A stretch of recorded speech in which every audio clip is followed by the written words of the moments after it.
peut utiliser pour transformer des bactéries ou pour transfecter des cellules eucaryotes, c'est-à-dire faire rentrer en fait de l'ADN dans une cellule. Aujourd'hui, on va s'intéresser à la question suivante, c'est comment vérifier que mes cellules possèdent l'ADN recombinant que j'ai transformé. Autrement dit, comment être sûr que je suis dans cette configuration-là, avec ADN recombinant, non pas dans cette configuration-là, ou encore dans cette configuration-là, avec juste le vecteur vide, c'est-à-dire le vecteur sans insert. Donc, je vous rappelle, hein, on est en train de s'intéresser à comment cloner de l'ADN pour fabriquer un ADN recombinant. Et donc, cloner un ADN, c'est un insert dans un vecteur. Le vecteur, c'est pour nous, dans le cas le plus simple, un plasmide, c'est-à-dire un plasmide bactérien, un ADN circulaire bactérien. Donc, on a mis un insert dans ce vecteur. On a ensuite fait rentrer ce vecteur plus insert dans nos bactéries pour pouvoir l'amplifier. Maintenant, comment est-ce qu'on va pouvoir déterminer quelle bactérie a quel ADN recombinant? Donc, c'est l'objectif de la fin de ce cours. Comme d'habitude, hein, si des termes sont clairs, n'hésitez pas à m'interrompre. Je vous le dis juste, je suis un tout petit peu inquiet, c'est que j'ai vu aucune question sur le forum, sur la PCR ou sur les TD qui ont eu lieu. Alors, soit c'est très clair et effectivement, il n'y a pas de questions, soit il y a des choses un peu obscures et vous n'avez pas osé poser vos questions. Je sais que j'ai eu une ou deux personnes qui m'ont envoyé directement des mails. Je vous ai dit de mettre vos questions sur le forum. C'est pas du tout que je veux pas répondre à vos questions, hein. Donc n'hésitez pas à mettre vos questions sur le forum. C'est vraiment pour que ça bénéficie au plus grand nombre. Donc n'hésitez pas à reposter vos questions, mais sur le forum de l'UE. Voilà. Donc la première, le premier élément, c'est un élément de langage important pour ce qui est de l'analyse des bactéries recombinantes. L'idée est la suivante, il y a deux termes qu'on va utiliser, le terme de sélection ou le terme de criblage. Donc, comme vous le voyez, c'est défini ici, on parle de sélection lorsque les nouvelles propriétés des clones peuvent permettre directement de les sélectionner. Autrement dit, une bactérie qui aurait récupéré un plasmide recombinant, elle va avoir une propriété particulière et je peux directement le savoir. Ça, c'est la première possibilité. On va bien sûr illustrer ce point-là, hein. La deuxième possibilité, c'est que toutes vos colonies bactériennes ont peut-être récupéré de l'ADN recombinant, mais vous n'avez aucun moyen, vous, de savoir quelle bactérie a récupéré quel ADN. Il faut donc réaliser une expérience supplémentaire, et dans ce cas-là, on parle de criblage. Vous allez beaucoup mieux comprendre, bien sûr, avec la suite du cours, ces deux termes, mais j'insiste donc sur la distinction entre ces deux termes qu'on va donc expliciter. Parlons du premier terme qu'on appelle la sélection. La sélection, comme on vient de le dire, c'est va pouvoir bénéficier d'un phénotype particulier des bactéries qui ont récupéré le plasmide d'intérêt. Et donc, on va pouvoir sélectionner la colonie qui nous intéresse. Imaginez cette colonie ici qu'on vous a représentée en rouge. Elle a un ADN recombinant qui nous intéresse, contrairement à toutes celles qui sont autour. Comment est-ce qu'on fait pour la voir? Là, par exemple, elle a une couleur particulière. On va voir qu'il y a une sélection phénotypique basée sur un test coloré, mais simplement, une autre manière de la sélectionner, c'est de la mettre sur un milieu qui contient un antibiotique, si l'ADN recombinant lui permet de résister à cet antibiotique. Du coup, ça sera la seule colonie qui va pouvoir proliférer sur le milieu. Ce qu'on va illustrer dans 2 secondes. Si ce n'est pas clair, ne vous inquiétez pas. Donc, on en est à cette étape-là. Ici, comment déterminer quelle colonie a reçu de l'ADN recombinant, quelle bactérie a reçu de l'ADN recombinant, quelle bactérie n'en a pas reçu. Alors, la première sélection, c'est celle qu'on peut réaliser grâce à des antibiotiques. Je vous l'avais expliqué déjà un peu une fois, l'ADN plasmidique qui est contenu dans les bactéries, il contient de nombreux gènes, souvent qui sont des outils pour la bactérie pour résister à des agressions. Les bactéries peuvent être sensibles à des antibiotiques. Et donc, il y a des bactéries qui sont dites antibiorésistantes, qui sont résistantes à certains antibiotiques. Pourquoi est-ce qu'elles sont résistantes à certains antibiotiques? C'est qu'elles possèdent de l'ADN plasmidique, leur ADN plasmidique, pardon, un gène de résistance à cet antibiotique. Donc, prenons l'exemple d'un antibiotique A. Une bactérie qui est résistante à l'antibiotique A, cela signifie qu'elle possède un plasmide sur lequel il y a un gène qui code une protéine qui lui permet de résister à cet antibiotique. Vous pouvez imaginer un gène qui code une protéine qui va renforcer sa paroi, un gène qui code une protéine qui va pouvoir inactiver directement l'antibiotique. Il y a plein de possibilités. Pour nous, c'est juste donc ce qu'on va appeler un gène de résistance à l'antibiotique. Et donc, sur nos vecteurs plasmidiques, il y a ces gènes de résistance. Donc, si vous mettez un gène de résistance sur un vecteur plasmidique, donc là, vous avez le vecteur plasmidique avec le gène de résistance. Ici, le polylinker où vous souhaitez réaliser le clonage. Si le clonage a bien été réalisé, vous avez l'insert qui s'est mis ici dans le polylinker, au site que vous souhaitez, de restriction que vous souhaitez. Étape suivante, après donc digestion-ligation, c'est de transformer vos bactéries. Donc, vos bactéries, elles vont soit récupérer ce plasmide-là, soit celui-là, soit aucun plasmide. C'est aussi une possibilité. Elles ne récupèrent pas forcément de plasmide. Vous calculerez en TP le taux de transformation de vos bactéries, c'est-à-dire des bactéries qui sont mises en présence de plasmide dans le milieu extracellulaire, elles ne vont pas être transformées. Il y en a qui ne seront pas transformées. C'est celle qui est représentée ici. D'autres peuvent Excusez-moi, récupérer soit le... Oui, j'ai une question. oui. Mais si du coup le plasmide, il a déjà le gène de résistance, l'insert, il va servir à quoi? Enfin, qu'est-ce qu'il va Alors, apporter? effectivement, c'est exactement là où on va en venir, ne vous inquiétez pas. Je commence doucement, hein. Vous avez raison. Là, pour l'instant, l'insert n'apporte rien du tout au plasmide. Effectivement, ces deux colonies, celle qui aura récupéré le plasmide avec le gène de résistance et celle qui aura récupéré le plasmide avec le gène de résistance et l'insert, eh bien les deux auront proliféré sur un milieu contenant un antibiotique. Effectivement, pour l'instant, on n'a aucun intérêt, si ce n'est de nous débarrasser des bactéries qui n'ont pas été transformées. Mais ça ne nous permet pas de distinguer les bactéries qui ont l'ADN recombinant ou l'ADN juste plasmidique. Vous avez entièrement raison. À ce stade-là, la pertinence est limitée, même si quand même on s'est affranchi de bactéries qui n'étaient pas transformées. Donc on va maintenant complexifier le système dans la suite pour aller jusqu'à quelque chose de pertinent qui nous permet vraiment de sélectionner nos colonies. Alors, c'est ce que j'ai essayé de vous illustrer un peu ici aussi. Rappelez-vous, dans votre tube, initialement, vous aviez votre vecteur, vous l'avez digéré, vous avez mis en présence de votre insert, vous avez fait agir une ligase, vous avez voulu obtenir cet ADN recombinant. En fait, dans votre tube, vous avez un mélange de tout ça.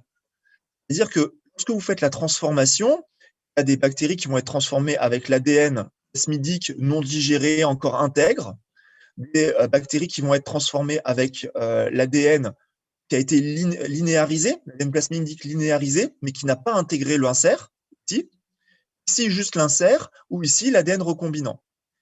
Donc, vous vous doutez bien qu'un ADN plasmidique qui est donc linéarisé, celui-ci ne va pas permettre aux bactéries d'acquérir résistance à l'antibiotique. De la même manière, des bactéries qui auraient récupéré que l'insert ne seront pas résistantes à l'antibiotique. Donc, on revient sur les deux colonies que je viens de vous mentionner, celles qui ont récupéré le plasmide avec le gène de résistance, celles qui ont récupéré l'ADN recombinant. Voyons maintenant un autre système de sélection.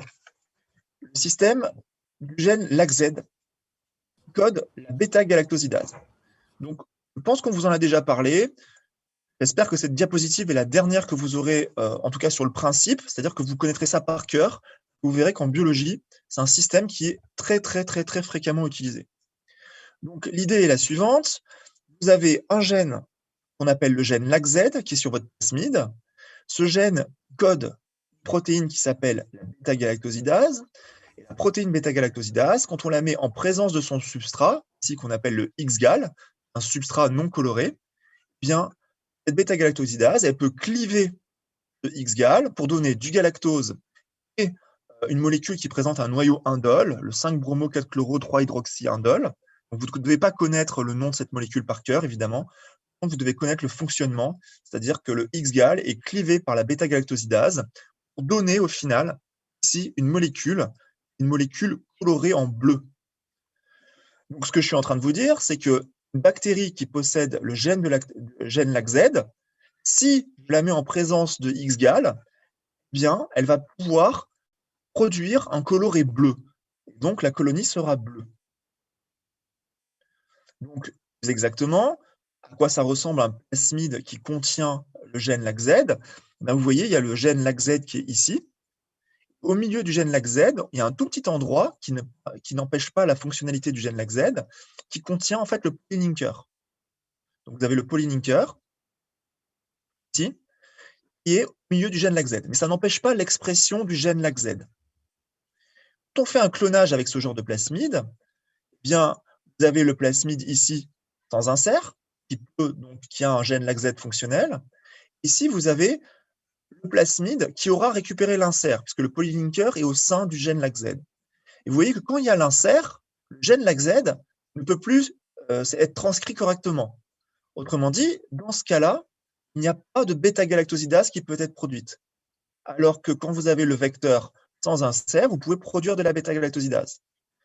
Dit encore autrement, les bactéries qui auront récupéré ce plasmide ou celui-là, en présence de X-gal, celles-ci seront bleues, celles-ci seront blanches, puisqu'elles ne pourront pas produire de bêta-galactosidase.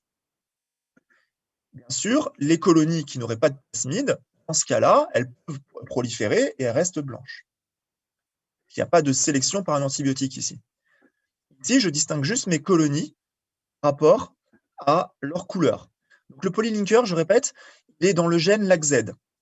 Et ici, le gène LAC-Z, mais un polylinker, je vous le montre sur la diapositive précédente, c'est pas très gros en fait, c'est juste une petite séquence de nucléotides. Ça n'affecte pas la transcription du gène LAC-Z. C'est-à-dire que ici, vous avez le polylinker dans le gène LAC-Z et ce gène peut être transcrit et traduit. Transcrit peut être traduit. Alors, elles sont blanches ou incolores.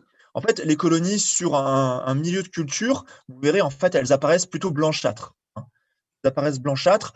Incolores, c'est rarement vraiment incolore, en fait. Ça ressemble à des petits spots un peu blancs. Pas vraiment transparentes, si vous voulez. À quoi sert l'insert? Attention, on est dans le chapitre ADN recombinant. Donc, c'est comment est-ce qu'on peut isoler un fragment d'ADN. Et ce fragment d'ADN, on l'appelle l'insert. Donc, attention, c'est tout le cours. Hein. Là, il faudrait revoir le tout début du cours. Le but du jeu, dans tout ce qu'on fait, c'est d'arriver à récupérer un insert au sein d'un plasmide pour après le manipuler. La manipulation de cet insert, on n'aura pas le temps de le voir ensemble. Vous le verrez en partie avec Aurore Ringeval. Ça vous permet notamment de faire des protéines de fusion, des protéines modifiées. On va en reparler après de la manipulation de cet insert dans les autres cours. Attention. Alors, vous pouvez réexpliquer pourquoi c'est pas bleu avec l'insert si le gène est transcrit. Non, justement, ici, quand il y a insert, le gène n'est pas transcrit. Le gène LAC-Z ne peut être transcrit parce que vous voyez que l'insert, il est en plein milieu du gène LAC-Z. Donc, il ne peut pas être transcrit. Attention. Ici, le gène LAC-Z ne peut pas être transcrit, alors qu'à gauche, ici, le gène peut être transcrit. Donc, ici, vous pouvez produire de la bêta-galactosidase. Donc, s'il y a du X-gal dans le milieu de culture, vous aurez des colonies bleues. Ici, vous ne pouvez pas produire de bêta-galactosidase.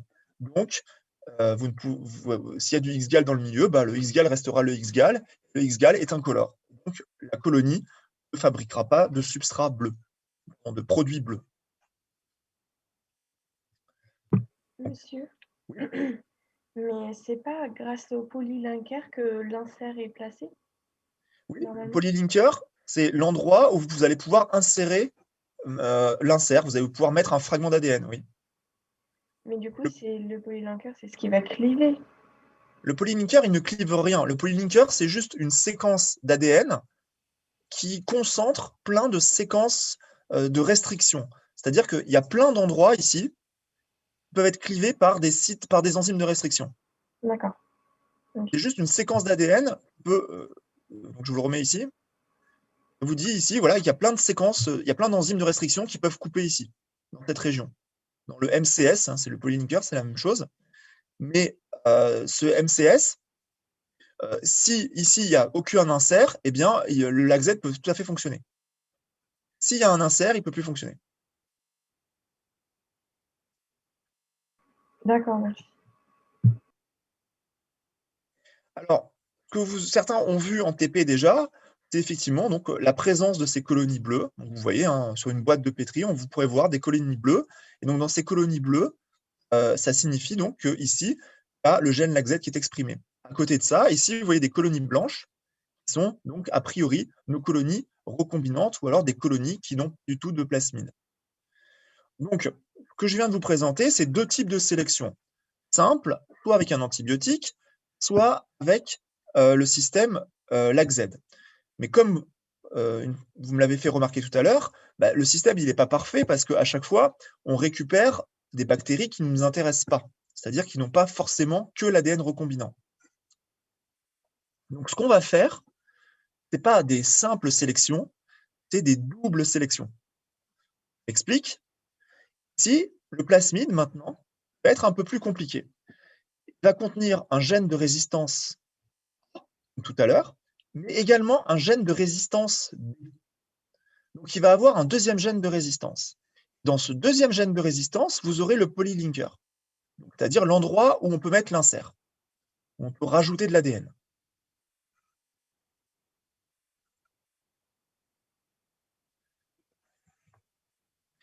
Oui, alors pour revenir sur tout à l'heure, oui, celles qui restent blanchâtres sont celles où l'insert est exprimé. Alors, dans ce cas-là, celles qui restent blanchâtres, c'est celles où l'insert est présent, forcément exprimé, hein. Attention, l'expression des gènes, c'est autre chose.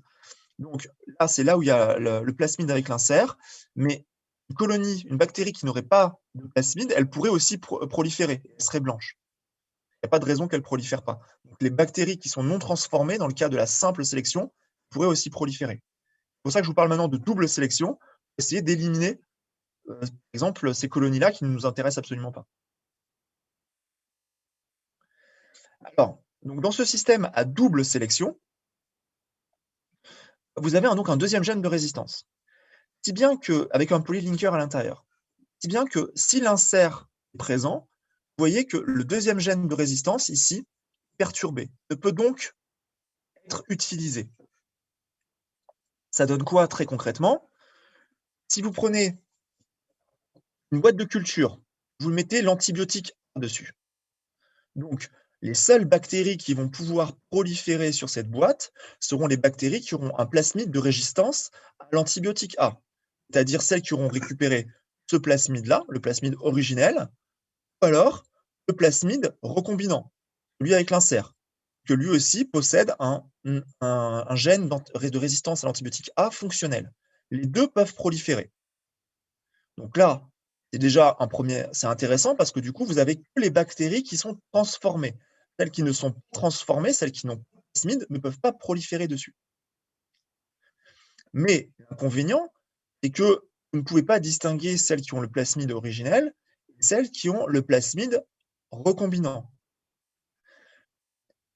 Donc, ce qu'on fait en parallèle, c'est qu'on récupère aussi les colonies, on va les étaler sur un milieu qui contient l'antibiotique A et l'antibiotique B.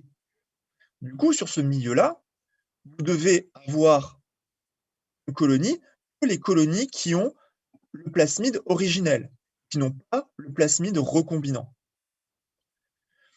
Alors, deux choses importantes dans ce cas-là. Vous voyez, premier point, vous allez me dire, si vous avez bien suivi, mais alors du coup, c'est pas très intéressant, parce que là, celle qu'on récupère, c'est pas celle qu'on veut, c'est celles qui n'ont pas l'insert.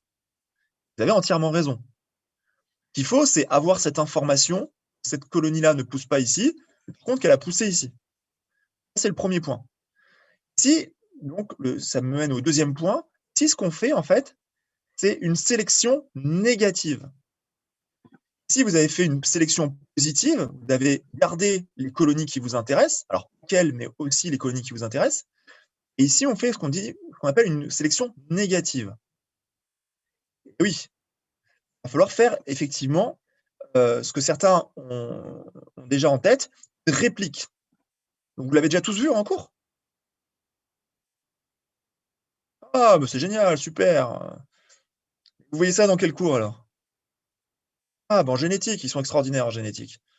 Ah bah voilà, 406, parfait. Et ben donc, je vais aller très vite. Effectivement, ce que vous faites pour pouvoir étaler exactement les mêmes bactéries sur 2 boîtes différentes, c'est-à-dire 2 boîtes, donc je pars en fait ici du schéma à la fin, vous avez 2 conditions. La condition, par exemple, avec un seul antibiotique et la condition avec les 2 antibiotiques. Eh bien, pour pouvoir, vous n'êtes pas tous en génétique. Ok, promis. Alors, je réexplique, vous inquiétez pas. C'est pour ça que je mets la diapositive quand même. Donc, je réexplique bien cette diapositive. La question qui se pose, c'est comment est-ce qu'on peut avoir une idée de quelle bactérie ne pousse pas ici? C'est ça qui nous intéresse. On veut savoir celle qui pousse ici, mais qui ne pousse pas ici. Monsieur Gomer, le boss. Ah, ça, je lui transmettrai. C'est bien. Vous aurez 4 points supplémentaires. Du coup, comment est-ce qu'on peut faire ça? Ben, prenons le schéma par la fin. Ici, vous avez une condition de culture qui correspond pour nous à un antibiotique. Et ici, à 2 antibiotiques. L'idée, c'est d'étaler exactement les mêmes bactéries sur cette boîte et sur cette boîte. Alors, comment on fait ça? Bien, au début, on a une boîte ici. Vous voyez présente toutes les colonies. Donc, toutes les colonies blanches qu'on peut imaginer, eh bien, on les a là. Ce qu'on va faire, c'est que cette boîte, donc, qui contient à la fois des recombinants et des non recombinants, on va la plaquer sur un petit tissu, sur un petit bout de velours, en fait, n'importe quel tissu. On va l'appliquer dessus. Donc, quand vous appliquez des colonies bactériennes sur un tissu, bah, il y a des bactéries qui vont se déposer dessus. Ces bactéries, elles vont se déposer comme elles sont sur la boîte. Ce que vous faites ensuite, c'est que vous venez appliquer les 2 boîtes que je vous ai mentionnées au tout début, celle contenant un antibiotique ou celle contenant les 2 antibiotiques. Vous venez les appliquer à tour de rôle sur le tissu. Bien sûr, ce que vous faites, c'est que vous utilisez un marqueur de position. Vous voyez ici, vous avez un grand trait bleu sur la boîte, que vous puissiez repérer les colonies. Ça veut dire quoi, repérer les colonies? Ça veut dire être capable de dire, ici, la colonie 1 elle prolifère ici, mais elle prolifère ici. La colonie 2 qui est là, prolifère ici, mais elle ne prolifère pas ici. C'est-à-dire savoir où regarder pour voir la colonie 1 ou 2. Donc, c'est les petits repères en bleu. Donc ça, cette technique qu'on appelle la technique de réplique, tampon de velours, un des noms, vous verrez plein de noms différents. Donc cette technique de réplique vous permet de repérer des colonies et de savoir si dans telle ou telle condition, elles prolifèrent ou pas. Donc, ça, pourquoi? Bien sûr, excusez-moi, il me manque une petite diapositive. Voilà, il me manquait une diapositive. Hop. Donc, ce qu'on vient de voir, c'est ce qu'on appelle une double sélection grâce à des gènes de résistance aux antibiotiques. Il existe un deuxième type de double sélection qui va utiliser le système UAS, pardon, le système du gène LAC-Z, excusez-moi. L'heure viendra où vous connaîtrez le boss. Ah, arrêtez de tirer les pompes de Monsieur Gomer, là, il en peut plus, là. Il est assis à côté de moi, normalement. Alors, ici, le deuxième exemple de sélection, de double sélection, vous avez un gène de résistance à un antibiotique et vous avez également le gène LAC-Z avec le polylinker à l'intérieur. Donc l'idée, c'est d'avoir l'insert au niveau du polylinker, comme d'habitude. Ce qui va se passer ici, les bactéries qui vont récupérer le plasmide non recombinant vont être résistantes à l'antibiotique A et elles vont pouvoir exprimer le gène LAC-Z. Les bactéries qui vont avoir le plasmide recombinant vont être résistantes à l'antibiotique A, mais par contre n'exprimeront pas le gène LAC-Z. Donc ce qui va se passer, c'est qu'ici, vous allez avoir des colonies bleues et des colonies blanches. Les colonies blanches seront les colonies possédant l'ADN recombinant, tandis que les colonies bleues sont les colonies possédant le plasmide non recombinant. Donc là, vous avez une double sélection qui vous permet directement d'identifier vos clones d'intérêt. C'est un milieu qui contient l'antibiotique A, bien sûr du X-gal, qui est le substrat de la bêta-galactosidase.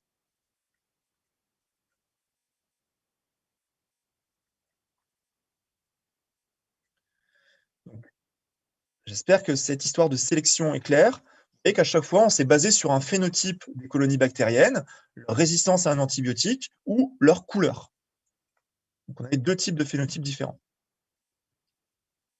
OK. Vous n'avez pas compris quoi? Dites-moi. Il faut préciser. Quand quelque chose n'est pas clair. Ici, pourquoi il y en a des bleus? Pourquoi il y a double sélection? Alors, on l'a fait sur les antibiotiques juste avant.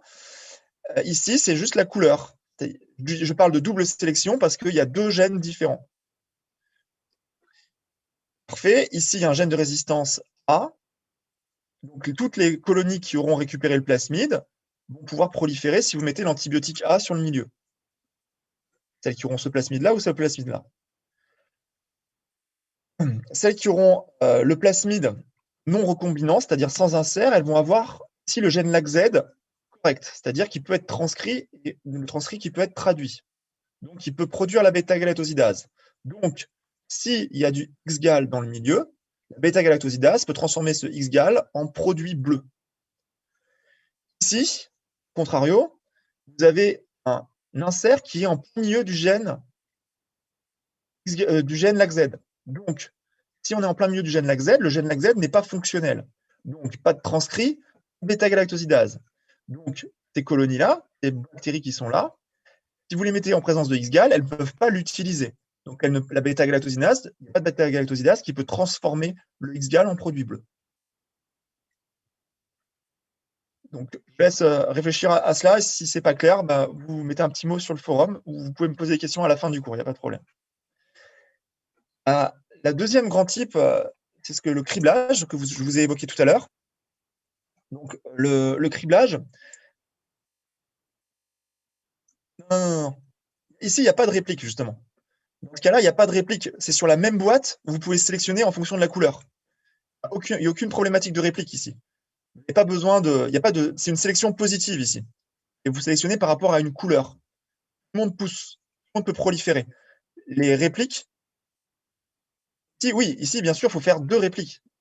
Vous avez une ici et une autre. Vous voyez, en fait, vous partez d'une boîte et en fait, vous en faites deux. Une là et une là. Donc, par définition, réplique, ça veut dire qu'il y en a deux. Donc, ce qui est important à la fin, c'est vous comparez ça, ça. Donc, maintenant, la notion de criblage. Donc, la notion de criblage, je vous ai dit, c'est quand vous avez des colonies bactériennes, mais que vous n'avez aucun phénotype pour les distinguer. Donc, il va falloir aller regarder l'ADN qui est à l'intérieur pour savoir où est l'insert qui vous intéresse.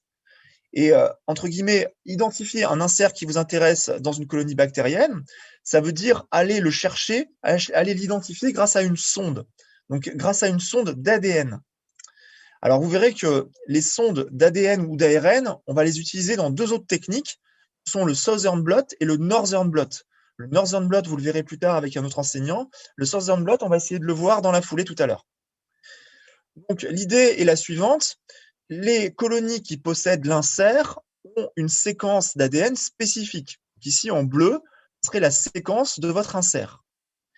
Donc, l'idée, c'est d'utiliser une sonde, c'est-à-dire une séquence d'ADN qui va reconnaître l'insert, qui va venir reconnaître la séquence de l'insert.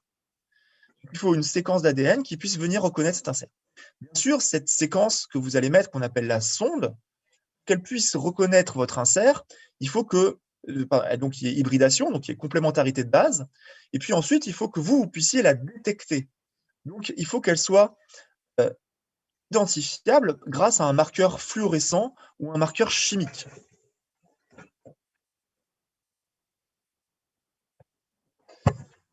Alors, vous voyez donc ici une sonde qui vient se fixer sur son ADN cible. Donc l'ADN cible ici, c'est l'insert.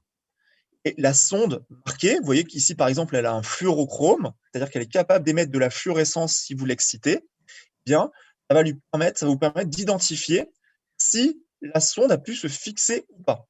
Donc l'idée est d'appliquer cette sonde sur les différents ADN de vos colonies. C'est quoi la différence avec une hybridation in situ? c'est qu'une hybridation, dans une hybridation in situ que vous ferez, que vous allez voir dans plein de types d'expériences, on garde l'intégrité d'un organisme ou d'un tissu. L'hybridation in situ, au sens un peu plus usuel, ça se fait sur des cellules entières ou sur un tissu ou sur un organisme entier, c'est-à-dire un embryon par exemple, ou un petit animal, ou sur des coupes d'animaux ou de petits animaux. Et donc, et la plupart du temps, il s'agit en fait de sondes dirigées contre des ARN messagers. Donc voilà les deux grandes différences. Ici, vous allez voir que les bactéries, en fait, on va les détruire pour faire notre hybridation avec notre sonde. Donc la sonde doit être la réplique de l'ADN cible. Alors on ne parle pas de réplique pour l'ADN, on dit ADN complémentaire. Donc la sonde, c'est l'ADN complémentaire de votre ADN cible. Ouais. Alors bien sûr, la plupart d'entre vous, vous vous doutez bien que l'ADN plasmidique ou l'ADN insert, il est double brin. Donc si vous voulez hybrider une sonde sur votre insert, il faut que tout le monde devienne simple brin. Il faut que votre sonde soit simple brin, que votre insert soit aussi simple brin. Il va falloir dénaturer l'ADN. Attention à ça. Donc la sonde doit être complémentaire de l'ADN cible. Alors, pourquoi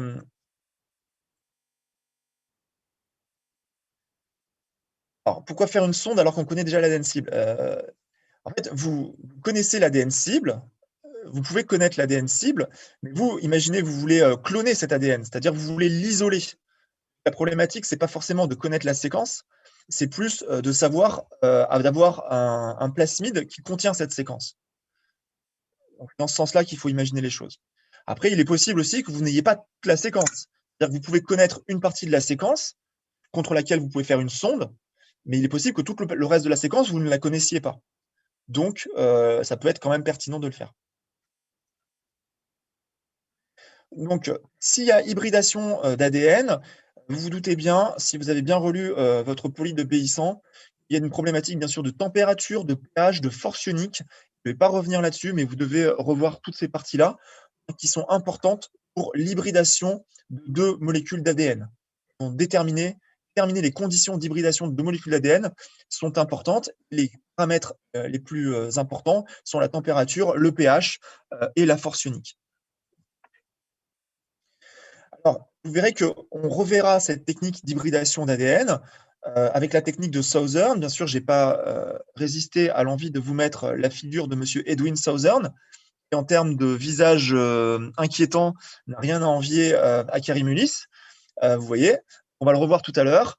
Donc, la technique de Southern Blot est aussi basée sur cette histoire de sonde à ADN. Donc, on va revoir ça après. Ça, c'est juste une aparté. Alors, comment est-ce qu'on fait maintenant ce criblage sur nos colonies, au sens strict? Comment faire le criblage de nos colonies grâce à une… Ouais, un peu, ouais, un peu. Sur les colonies. Alors, vous avez votre boîte ici avec vos colonies qui ont proliféré. L'idée est que vous ne savez pas lesquelles possèdent l'ADN qui vous intéresse. L'idée, c'est justement de l'identifier. Ce que vous allez mettre, vous voyez, c'est un petit disque. Vous appliquez un petit disque sur vos colonies. Vous appliquez un petit disque sur vos colonies, ça fait exactement comme tout à l'heure avec la réplique, c'est-à-dire que vous allez avoir un peu de bactéries qui va rester sur la surface que vous avez appliquée dessus. Un peu comme quand vous touchez une surface qui est contaminée, hein, il reste des bactéries sur vos doigts. Sur cette surface qui contient maintenant un petit peu de chaque colonie, eh bien, vous allez lyser les bactéries et dénaturer l'ADN. Autrement dit, vous allez faire subir à cet ADN, à ces bactéries qui sont fixées sur le papier ou sur la membrane, importe exactement ce que c'est, vous allez les détruire, leur casser leurs parois, dénaturer l'ADN. Comment est-ce qu'on fait ça? Vous lisez les bactéries, par exemple, avec des conditions un peu alcalines.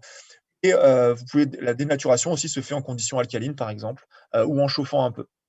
Donc, les bactéries sur cette surface peuvent appliquer par exemple des conditions alcalines et ça va contribuer à casser les bactéries et à dénaturer l'ADN. Ensuite, vous mettez cette surface en présence de votre sonde, donc de votre ADN marqué, et la sonde va aller bien sûr reconnaître et s'hybrider, si vous êtes dans les bonnes conditions, à l'ADN qui est présent dans certaines colonies, qui sont celles qui vous intéressent. Ensuite, vous révélez ce signal. Et si on vous parle d'exposition à un papier, un film ou un film photographique, retenez l'exemple de la fluorescence, hein, qui est beaucoup plus courante de nos jours. Donc ici, vous avez une sonde qui est fluorescente. La sonde, elle va pouvoir se fixer que là où il y a de l'ADN complémentaire. Et donc, il n'y a que ces colonies-là qui pourront apparaître comme étant fluorescentes. Et donc, vous, ensuite, pourrez revenir à votre boîte initiale et dire, si c'est ces deux colonies-là qui sont fluorescentes, ça signifie dans ma boîte que c'est la colonie 1 ici et la colonie 2 ici qui contiennent l'insert qui m'intéresse. Donc ça, c'est ce qu'on appelle donc de criblage par hybridation sur colonie. Vous voyez que c'est un peu galvaudé, hein, qu'au final, là, vous hybridez pas sur les bactéries à proprement parler. Les bactéries ont été tuées. Là, il reste juste leur ADN. Donc quand je dis leur ADN, bien sûr, c'est ADN plasmidique et ADN chromosomique. Mais nous, c'est l'ADN plasmidique qui nous intéresse. C'est celui qui contient l'insert. Donc là, à la fin, vous faites la correspondance entre la colonie où il y a le signal et la colonie initiale.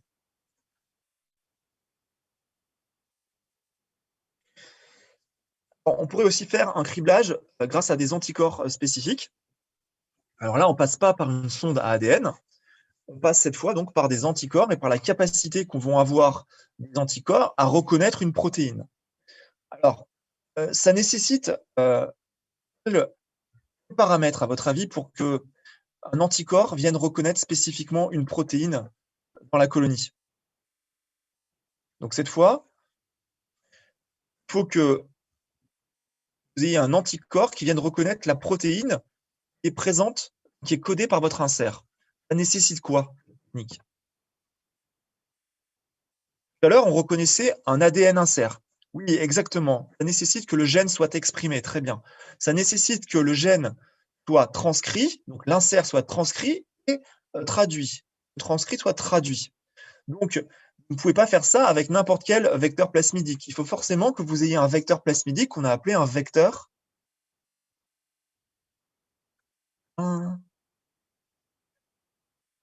d'expression. Très bien. Il faut qu'on ait un vecteur d'expression. Et dans ce cas-là, vous pourrez reconnaître, grâce à un anticorps, les colonies qui produisent la protéine qui vous intéresse.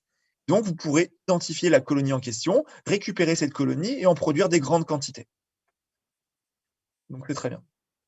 Vous reverrez, bien sûr, la détection par les anticorps dans la technique de Western blot que vous reverrez avec Orange-Bal. Là, il s'agit bien sûr du tout d'un Western blot. Hein. Là, vous identifiez sur vos colonies la présence d'une protéine. Donc, bien sûr, ce que je ne vous ai pas dit, je ne vais pas me le dire. Ici, cette fois, ce qui vous intéresse, ce n'est pas les ADN, mais les protéines. Ce que vous faites, c'est que vous allez faire des extraits protéiques de chacune de vos colonies. Donc, tout à l'heure, vous appliquez un petit filtre, ici un filtre en nylon sur vos colonies. À chaque endroit où il y avait vos colonies, cette fois, vous allez extraire les protéines très localement. Alors, c'est un peu délicat que ce que vous verrez en Western blot au sens propre. Et donc, vous aurez un peu de protéines de chaque colonie. Et c'est là-dessus que vous allez appliquer vos anticorps. Alors, si vous avez des... Oui, on va s'arrêter. Ensuite, comment analyser de l'ADN recombinant? Eh bien, grâce aux cartes de restriction que vous avez vues maintenant pour la plupart en TD. Encore qui doivent le voir aujourd'hui ou demain. Les cartes de restriction, vous l'avez dit quand on a vu les enzymes de restriction et cette notion de carte de restriction. Eh bien, le fait qu'un insert soit présent dans un plasmide, vous pouvez le détecter aussi grâce à la présence de sites de restriction. Alors, je vais aller assez vite parce que c'est ce que vous voyez en TD. Et ce que vous reverrez aussi dans le prochain TD qui s'appellera le TD clonage, la semaine prochaine en classe entière à distance. Imaginez ici, vous avez un vecteur qui s'appelle BlueScript. Ici, vous avez son site de clonage, donc le linker. Vous avez un insert qui a des plasmides vides et des plasmides avec insert, donc qui contiennent celui-là. Vous voyez, donc en A, vous avez le plasmide dit vide, c'est-à-dire le plasmide sans insert. Si vous digérez ce plasmide A avec l'enzyme PVU2, par exemple, eh bien, vous voyez qu'il y a deux sites PVU2, un là et un là. Donc, vous allez produire deux bandes, une de 2513 paires de bases et une de 448 de base. 148 ici, et 2513, c'est tout le reste du plasmide. Si jamais vous avez l'insert ici dans le polylinker, vous rajoutez une séquence ici, Donc, qu'est-ce qui se passe? Si vous digérez le plasmide qui possède l'insert, donc la plasmide recombinant, vous allez toujours avoir la bande de 2513, c'est-à-dire la bande ici, du plasmide, mais la partie ici du plasmide, le fragment de plasmide VU2, contient maintenant l'insert. Donc, plus une taille de 448, il va avoir une taille plus importante, augmentée de 500 paires de bases, parce que vous voyez que l'insert a une taille de 500 paires de bases, et donc il aura une taille de 948 paires de bases. Donc vous voyez qu'ici, une carte de restriction permet d'identifier quel clone possède ou pas l'ADN recombinant. Donc ça, c'est via la réalisation de cartes de restriction, donc de profil de digestion. Ça, c'est la carte de restriction et ça, c'est le profil de digestion. Attention, c'est important. Le profil de digestion, c'est le résultat de l'électrophorèse des produits de digestion. C'est le profil de digestion. Donc, grâce à ce profil de digestion, je peux savoir si ma colonie A possède le plasmide recombinant ou pas. M pour B. Enfin, la dernière technique qui permet de savoir si vous avez affaire à votre ADN recombinant ou pas, c'est le séquençage à proprement parler. C'est-à-dire, là, j'avais aucune. Au contraire, j'ai beaucoup de moyens. Je suis capable de séquencer directement l'ADN de chacun de mes clones, de pouvoir savoir si c'est la séquence qui m'intéresse. Alors, bien sûr, certains me diront oui, mais des fois, on ne connaît pas la séquence. Alors, des fois, ça aide au contraire à connaître la séquence qui est présente dans certains clones. Donc, l'idée, c'est d'avoir accès à la séquence, donc à l'enchaînement ATT-GC. TGC. Alors, les techniques de séquençage, il en existe et des très modernes. Celle que je vous présente aujourd'hui, c'est une technique historique dont le principe est encore utilisé dans certaines techniques modernes. Okay, alors non, ce ne sera pas Illumina. Mais c'est bien de savoir que ça existe. Je vous mettrai des choses techniques derrière ça plus tard. Aujourd'hui, je vous présente juste la méthode de Sanger, sauf si vous me dites que vous l'avez déjà tous étudié en cours. Oui. Non. Non. Bon. Alors, on va la voir au moins une fois ensemble. Grosso modo, l'idée, c'est de comprendre comment est-ce qu'on peut savoir quel est l'enchaînement de base ATGC. Ah, un peu de mystère peut-être. Peut-être que vous l'avez vu un jour. Allez, dans le doute, on va le revoir tous ensemble. Donc, la méthode de Sanger est basée sur l'utilisation, donc c'est ça le plus important à comprendre au début, elle est basée sur l'utilisation d'un nucléotide un peu particulier, qui est un di-désoxynucléotide, qui est ici. Vous connaissez les nucléotides et les désoxynucléotides. Et, exemple, celui-ci. Ici, vous avez un nucléotide de l'ADN. C'est-à-dire que ici, en 3', vous avez un groupe OH, mais en 2', vous n'en avez pas. Donc, vous êtes en 2' OH, vous êtes en 2' H, vous êtes désoxy en C2'. Ça, c'est le nucléotide classique de l'ADN. C'est un DNTP, des DNTP. Ici aussi, il y a un des DNP. La technique de Sanger, dans la méthode de Sanger, on va utiliser un nucléotide particulier qui est le di-désoxynucléotide. Alors bien sûr, il y en a 4, parce que ça dépendra de la base qui est là. Il y a 4 DDNTP possibles en fonction de la base. La différence, vous voyez, c'est ici, il n'y a pas de groupement OH en C3'. S'il n'y a pas de groupement OH en C3', ça veut dire que vous ne pouvez pas faire de liaison nucléotidique, de liaison phosphoester avec le nucléotide suivant. Donc ça, c'est le plus important à retenir. Si j'ai un DDNTP, je ne peux pas faire de liaison avec un nucléotide après, parce qu'il n'a pas de groupement OH. Autrement dit, ici, vous avez symbolisé un enchaînement de nucléotides avec un DDNTP, vous ne pourriez pas faire cette liaison. Il n'y a pas de liaison avec le nucléotide suivant. Ça, c'est le petit concept à avoir en tête. Je la refais. Avec un DD, donc un didésoxyribonucléotide, un DDNTP, je ne peux pas lier un autre nucléotide ensuite. Il ne peut pas y avoir de liaison phosphoester ici avec un autre nucléotide. Sur ce carbone. Il ne peut pas y avoir. Merci, Maëlle, vous êtes vraiment sympa. De toute façon, je me mets trop de pression pour ce cours. va être beaucoup plus cool. Je parle beaucoup trop vite. Je vais essayer de parler comme ça maintenant.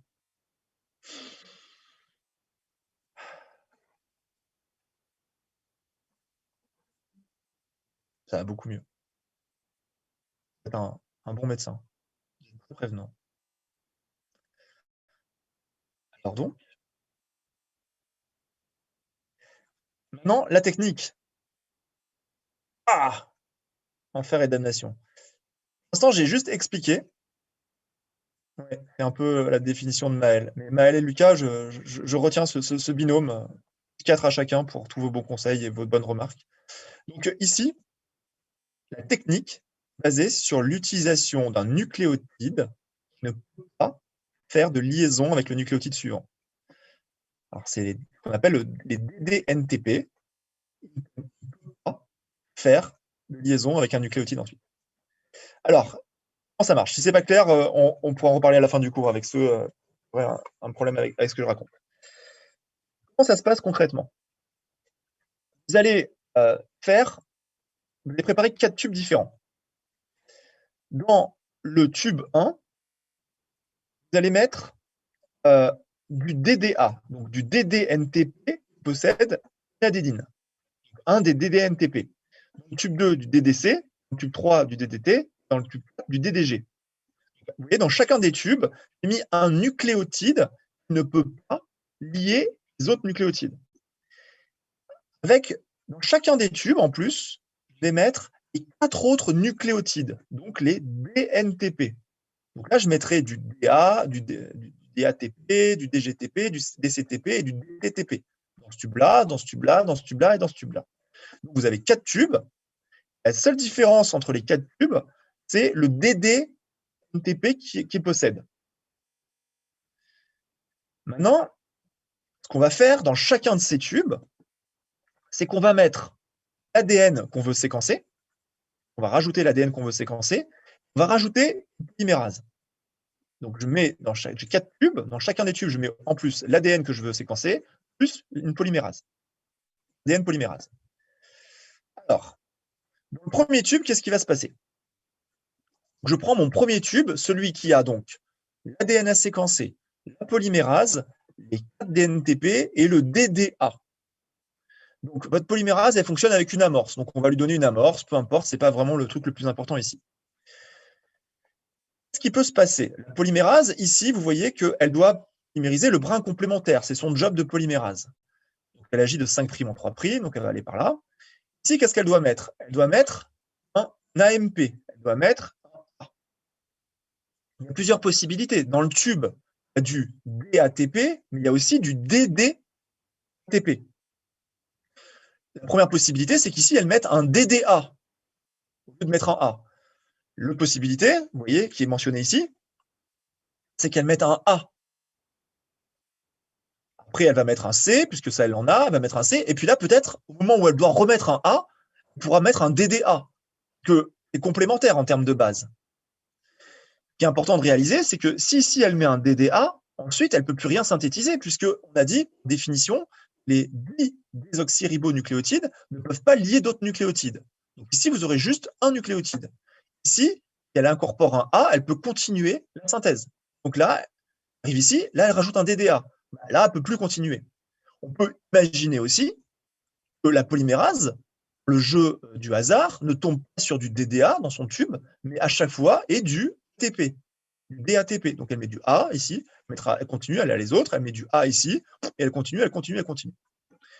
Autrement dit, à la fin de la réaction, si vous faites migrer sur gel votre produit, vous devriez avoir un produit très court, qui correspond à ça, un nucléotide unique, un produit plus long, qui contient 4 nucléotides ici, et un produit beaucoup plus long, qui serait tout en haut, qui correspond au fragment entier où il n'y aurait pas du tout de DDA. J'espère que cette partie est claire. C'est vraiment la deuxième grande étape à comprendre. C'est-à-dire que la polymérase va pouvoir produire plusieurs choses, soit ça, soit ça, soit ça, en fonction du brin matrice qu'elle va avoir, en fonction des nucléotides qu'elle va récupérer. Dans le tube, elle a du DD ATP, et elle a aussi de tous les autres DNTP.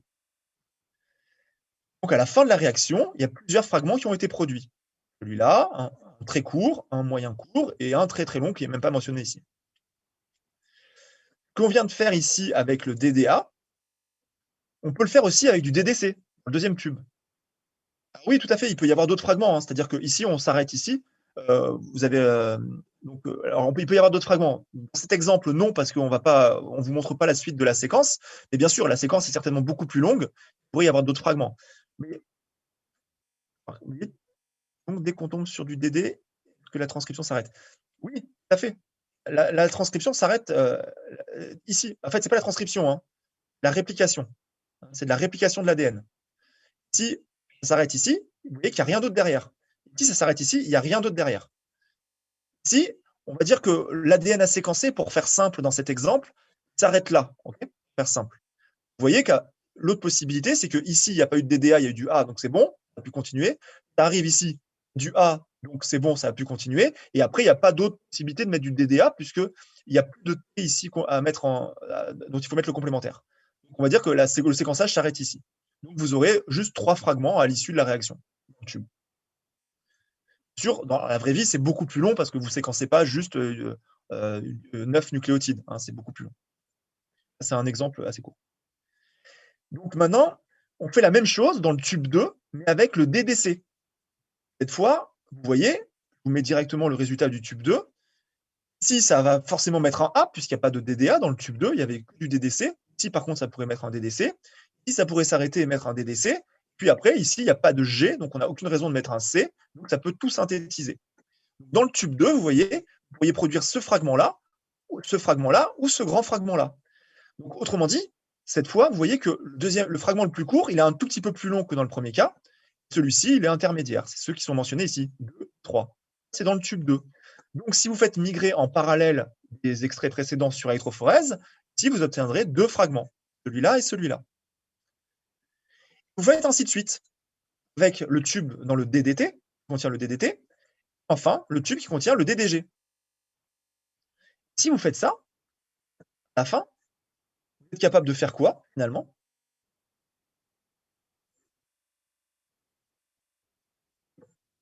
Attends, un peu de mystère. À la fin, vous êtes capable de lire la séquence. Comment? Bien, en partant ici du bas, vous savez que c'est fastidieux expliqué comme ça. Bien sûr, maintenant, ça marche un peu différemment. Vous en doutez bien, ça, c'est la technique de Sanger jadis. Ici, vous allez maintenant pouvoir commencer ici la lecture, et vous vous doutez bien que ce n'est pas un œil humain qui va faire la lecture que je vous mentionne. Donc là, je vous explique le principe. Hein. Ici, vous avez la première piste. Donc, vous savez qu'ici, il y avait un A. Le fragment le plus court ensuite, c'est celui-ci, donc ça sera forcément un C. Après, il doit y avoir encore un C. Après, vous voyez que le fragment le plus court, c'est celui-là, donc ça devait être un A. Après, ça devait être un T. Après, ça devait être un G, un G, un T, un T. Donc la séquence, vous la déduisez de cette analyse de l'électrophorèse. Alors là, vous voyez, il y a plusieurs séquençages qui vous sont positionnés les uns à côté des autres, de manière beaucoup plus simple. C'est ce que vous obtiendriez, les 4 pistes, différents séquençages. 1, 2, 3, 4. Là, on peut voir de suite que les 4 séquences ne sont pas identiques. Alors, bien sûr, effectivement, vous le dites, c'est fastidieux. S'il y avait quelqu'un, un laborantin, qui fait ça toute la journée, et bien sûr, il deviendrait fou et il finirait pas sa journée de travail, il serait suicidé avant. Ça, bien sûr, c'est ce qu'on faisait avant, quand c'est au début de l'analyse des génomes. Aujourd'hui, une technique qui a optimisé le système, je vous la présente rapidement. Ici, c'est la technique que je viens de vous présenter avec tube, 4DDC, etc. Maintenant, ce qu'on fait, dans une des adaptations de la technique de Sanger, ce qu'on fait, c'est qu'on les DNTP, en fait, ils vont être colorés, ils vont être couplés à des fluorophores. Donc, c'est exactement comme tout à l'heure, sauf qu'il va y avoir une différence entre les tubes. La différence entre les tubes, c'est que ici, les DNTP sont fluorescent dans le rouge, ici dans le bleu, ici dans le vert et ici dans le jaune. Si vous faites ça, il vous suffit après de faire une seule électrophorèse, puisque chaque fragment, c'est comme si vous saviez dans quel tube il avait été synthétisé. Vous faites une seule électrophorèse, bien sûr, vous faites lire ça par un photomultiplicateur couplé à un ordinateur, qui va vous lire la séquence des couleurs, d'émissions de fluorescence, et qui va en déduire la base qui a été donc dans la séquence. Vous voyez, en fait, comme si on résumissait tout après dans un seul tube, qu'on mettait à migrer ici, sur une seule piste d'électrophorèse. Là, bien sûr, donc une fois de plus, c'est un ordinateur qui va analyser ça. Donc ça, c'est une des adaptations de la méthode de Sanger beaucoup plus moderne. Il en existe encore plein d'autres. Donc, voilà pour cette partie du cours sur l'ADN recombinant au sens strict. Donc, vous avez appris à en fabriquer, vous avez appris à en détecter et à identifier donc, les clones qui possèdent cet ADN recombinant. Plusieurs autres techniques, évidemment, qui permettent de faire ça. Non, l'analyse se fait pas à la densité optique, elle se fait à la lecture de l'intensité de fluorescence. Alors, à la densité optique, oui, pour quand c'était en noir et blanc, oui, pardon, oui, quand c'était en noir et blanc, c'est entre guillemets, c'est de la détection de densité sur papier. Hein. Mais dans le deuxième cas, c'est de la fluorescence qui est détectée. Le principe de la coloration, c'est juste que chaque nucléotide, cette fois, est couplé en fluorochrome. Il faut imaginer que ici, les DNTP sont tous rouges, ici, ils sont tous bleus, ici, ils sont tous verts. Ils émettent tous de la fluorescence. Donc, il faut imaginer qu'ils ont été modifiés, qu'ils possèdent un petit fluorochrome qui leur est lié directement de manière covalente. Autrement dit, ils peuvent être directement vus en fluorescence. C'est-à-dire que ici, vous pourrez voir ici du rouge, ici du bleu, ici du vert, ici du je sais pas quoi. Donc, s'ils sont tous colorés, ben, je peux les détecter dans la même piste, puisqu'ils auront des couleurs différentes. Non, les DNTP sont des fluorochromes qui sont couplés à des fluorochromes. C'est-à-dire que chaque nucléotide est lié de manière covalente à une molécule fluorescente. On appelle un fluorochrome. Donc, c'est des DNTP couplés des fluorochromes, c'est-à-dire liés de manière covalente à un fluorochrome, liés à une molécule fluorescente. C'est c'est ici, dans ce cas-là. Donc ici, c'est des DNTP couplés à un fluorochrome rouge. Ici, c'est des DNTP couplés à un fluorochrome bleu. Donc, couplé, ça veut dire lié de manière covalente à un fluorochrome. Alors, je vais passer à la suite du cours. La dernière partie du cours qui est assez courte, vous verrez. Donc, si bien sûr, je réalise qu'il y a des choses qui sont peut-être un peu compliquées en fonction de ce que vous avez fait avant en biologie, à la fin du cours, n'hésitez pas, bien sûr, à me poser toutes les questions que vous voulez. Je pourrais revenir sur n'importe quelle diapositive, hein, évidemment. Il nous reste 20 petites minutes pour parler donc du Southern Blot et surtout de ses applications. Vous allez voir que je vais aller assez vite sur la technique à proprement parler, puisqu'elle fait appel à des concepts qu'on a déjà vus ensemble. Ce qui m'intéresse un peu plus, c'est que vous compreniez les utilisations, la pertinence de l'outil, à quoi ça peut servir. Alors, ouf. Donc là, normalement, vous devriez voir Monsieur Edwin Southern en grand. Et donc, vous devriez avoir un peu peur, ne pas espérer que cette personne soit votre prêtre ou votre oncle ou votre... enfin, bref. Donc, bon, vous voyez tout ça? Vous voyez tous Edwin? Oui, c'est bon. Ah, super, merci.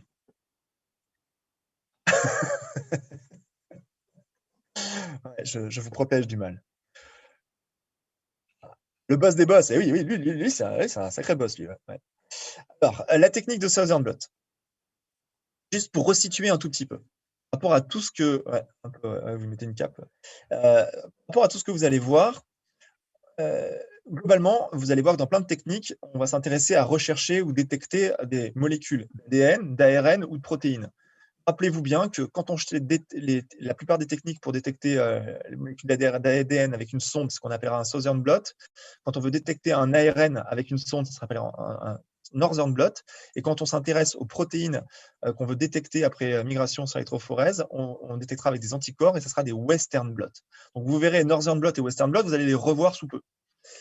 Le principe général du Southern Blot, vous voyez, c'est le seul avec une majuscule parce que c'est Monsieur Southern. Les autres, c'est pas Monsieur Northern ou Monsieur Western. Hein, ils ont juste été appelés par analogie par rapport à la technique de Southern Blot, qui était la première mise en découverte. Donc, le principe général, vous voyez, c'est qu'on fait un transfert sur membrane d'un produit de migration. C'est-à-dire qu'on a fait une électrophorèse. Ensuite, on transfère le produit de cette électrophorèse sur une membrane. On va voir ce que ça veut dire. Et sur cette membrane, on va appliquer une sonde pour détecter l'ADN qui nous intéresse. Donc, dans la technique de Southern Blot, d'abord une électrophorèse, transfert du gel vers une membrane, et après une détection avec une sonde sur cette membrane. Alors, ça, c'est récapitulé dans cette figure. Si vous avez toutes les étapes, normalement, c'est hyper explicite. Je vais le décrire une fois. Il y a des choses qui sont compliquées. N'hésitez pas, à la fin du cours, vous me poserez la question. Normalement, chaque chose indépendamment, on l'a déjà vu dans d'autres contextes. Donc, première chose, je vous rappelle, l'idée, c'est de détecter une séquence particulière d'ADN. Donc, première chose que je fais, j'extrais l'ADN, je vais dans un tube. Cet ADN, je vais le digérer, je vais le couper en petits fragments. Une possibilité serait d'avoir plein de produits de PCR. On peut aussi analyser plein de produits de PCR par Southern Blot, mais je ne vais pas l'expliquer aujourd'hui. Là, imaginez juste qu'on a un génome entier de souris grâce à une enzyme de restriction. On coupe avec cette enzyme. Vous avez donc plein de fragments. Ces fragments, vous les faites migrer sur un gel, donc électrophorèse. Classique. Cette électrophorèse, vous vérifiez qu'il y a une bonne migration. Vous pouvez le voir, bien sûr, grâce à l'exposition aux UV si vous avez bien mis du bromure d'éthium dedans. Mais là, ce n'est pas vraiment ce qui nous intéresse. Là, nous, si vous faites ça suite à cette migration, comme vous avez fragmenté un génome entier, vous avez plein de bandes et ça sera illisible. Il y aura beaucoup trop de bandes. Vous n'allez pas voir grand-chose. Donc, en fait, on va aller plus loin. Donc, vous avez votre gel avec votre ADN qui a migré. Vous mettez votre gel à tremper dans du NaOH, donc une solution alcaline qui va dénaturer l'ADN. Donc, c'est à de l'ADN simple brun. Ensuite, vous allez faire ce qu'on appelle le transfert. Ça veut dire quoi le transfert? C'est que l'ADN qui est dans le gel, je veux le mettre sur une membrane. Une membrane, imaginez ça comme un bout de pied. Donc, ou un papier filtre. Donc, vous allez déposer une membrane sur le gel et par-dessus, vous allez mettre plein de pieds. Alors, ça peut vous sembler bizarre, mais cette grosse quantité de pieds que vous allez mettre par-dessus, qu'est-ce qui va se passer? Bien, comme votre gel, vous voyez ici, il est dans une solution, dans un tampon dénaturant, bien, le liquide, capillarité, va remonter à travers le gel et il va vouloir aller imbiber le papier qui est au-dessus. Donc, vous avez le gel, la membrane qui est juste posée sur le gel, et là que vous ne voyez pas, et par-dessus, une grosse pile de papier. Ce qu'on fait en fait aussi, c'est qu'on met un gros poids, mettre des piles d'encyclopédie par-dessus, ça donne des choses assez rigolotes dans les laboratoires. Donc, ce qui va se passer, c'est que le fluide, le liquide, il va remonter. Le liquide, en remontant, il va drainer, il va entraîner l'ADN qui est dans le gel. L'ADN qui est dans le gel, qu'est-ce qu'il va faire? Il va aller se plaquer sur la membrane qui est juste au-dessus. La membrane, elle est juste au-dessus du gel. Donc, l'ADN, lui, va rester fixé sur la membrane. Donc, au bout d'un certain temps, ce que vous faites, c'est que vous récupérez juste la membrane qui était posée sur le gel. Vous allez voir qu'en fait, si vous regardez aux UV, il n'y aura plus du tout d'ADN sur ce gel. L'ADN sera allé sur la membrane. Membrane, vous y fixez l'ADN dessus, c'est-à-dire vous faites un petit traitement pour que l'ADN ne bouge plus, qui reste sur la membrane. Et cette membrane, après, vous la mettez en présence de votre sonde. Votre sonde, en fonction de sa nature, de son marquage, vous allez révéler la présence de la sonde grâce à de la présence de radioactivité ou de fluorescence ou d'un marquage chimique, peu importe. Le signal que vous verrez, du coup, cette fois, dira quelle bande possède la séquence complémentaire de votre sonde. Autrement dit, au lieu de voir plein de bandes partout, cette fois, il y aura juste certains spots qui seront allumés qui vous diront quelles sont les bandes correspondant à la séquence d'intérêt. Alors, ça, c'est la théorie de l'expérience, c'est les différentes étapes. Pas tout redécrit, hein. Ça ressemble à une chromatographie. Alors, non. C'est une électrophorèse dans le sens où il y a une migration à travers un gel, vous appliquez un champ électrique, donc c'est électrophorèse. C'est pas une chromatographie. En fait, là, ce qui se passe, c'est juste que l'ADN, il va aller s'appliquer sur la membrane de manière absolument identique, peu importe où est l'ADN sur le gel. Dans une chromatographie, au contraire, vous allez séparer les fragments en fonction d'un paramètre. Vous les séparez pas. Là, vous les faites tous partir, vous les mettez sur la membrane. On peut juste faire un décalcomanie, si vous voulez, de l'ADN sur la membrane. Donc, il n'y a pas de chromatographie dans cette idée que le fluide draine tout l'ADN sur la membrane. Alors, les applications, et là je vais passer dans le temps qui reste sur des explications d'applications pour vous montrer à quel point ça peut être intéressant d'étudier l'ADN avec des sondes, avec des techniques du type Southern Blot. Donc je vous donne là des grands domaines, bien sûr, identification d'organismes transgéniques, dans le diagnostic, dans les tests de paternité, dans la médecine légale. Je vais essayer d'illustrer au moins 3 de ces éléments. Le premier exemple, oui, alors on ne lit pas sur gel. Si, en fait, ici, vous pourriez, vous voulez dire pourquoi on ne fait pas tout simplement ici sur la membrane une lecture de la présence de l'ADN n'importe où. En fait, sur la membrane, il ne faut pas oublier que l'ADN, il est partout en fait sur l'ADN, sur la membrane. Il y a de l'ADN partout, sur le gel. Du coup, vous vous intéressez qu'à certains endroits, c'est-à-dire aux endroits où votre sonde va s'hybrider. Donc, vous êtes obligé de regarder le marquage de la sonde.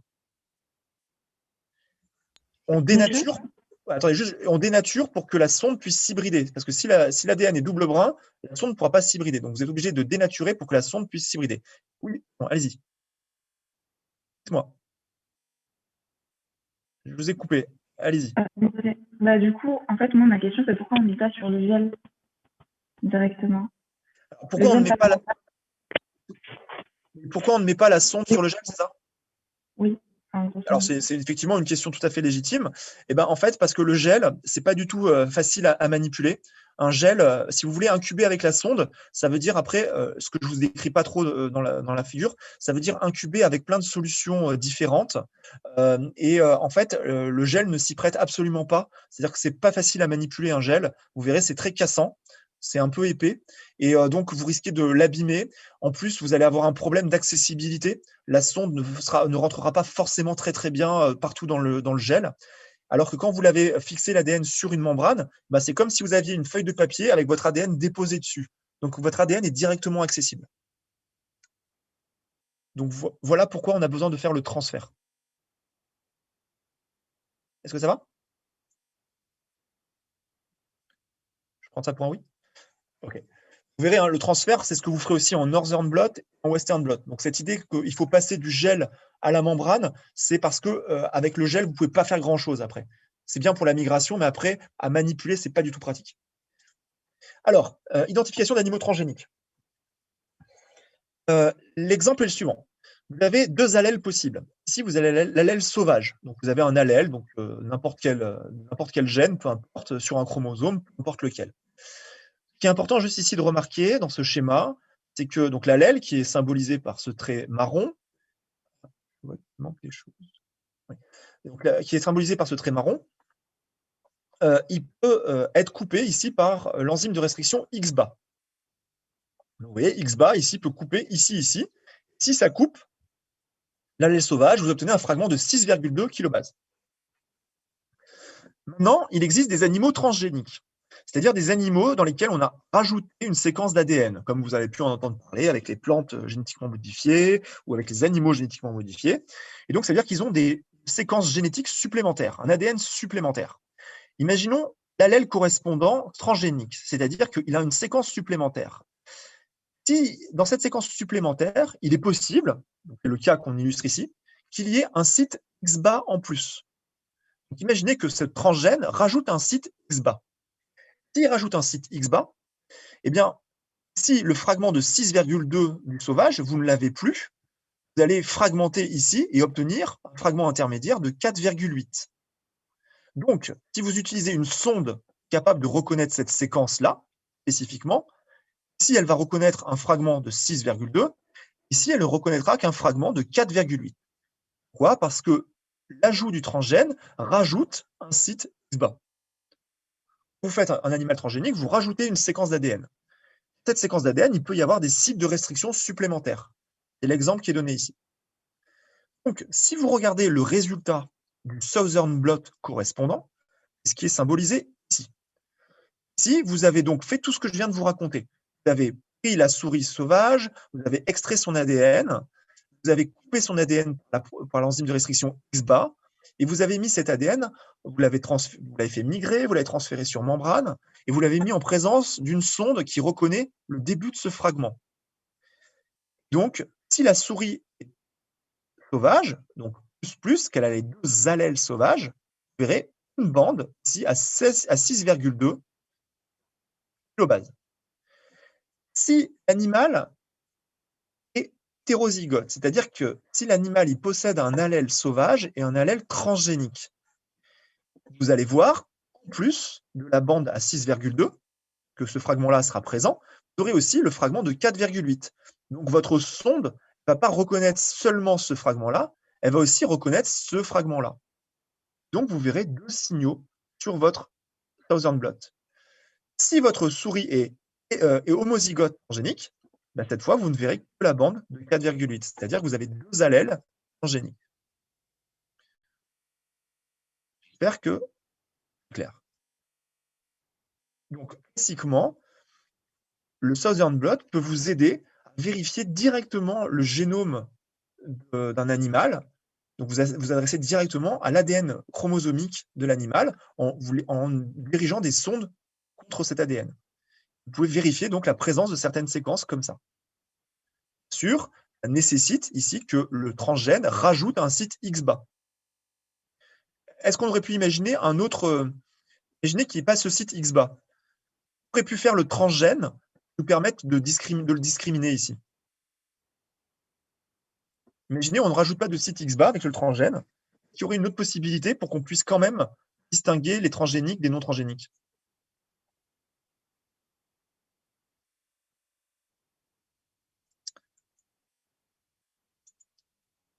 Oui, non, peut-être? Une proposition? Un peu compliqué. Imaginez que ce transgène, en fait, est très très long. S'il rajoute une très très très longue séquence, du coup, la séquence serait beaucoup plus longue, tout simplement. Ou au contraire, s'il est très très court par rapport à la séquence qui remplace de l'allèle sauvage, il raccourcirait tout simplement le grand fragment de 6,2, sans forcément ajout de XBA supplémentaire. Bon, c'est un dérivé de ce que je vous ai raconté. Alors, un deuxième exemple, c'est ce qu'on peut faire dans le diagnostic de certaines pathologies. Alors, j'explique. Si vous avez un allèle sain, c'est-à-dire donc une portion d'un chromosome présent chez l'individu sain, cet ADN, si vous le coupez par une D3, il vous donne un fragment de 2,7 et un fragment de 1,3 dans cette région.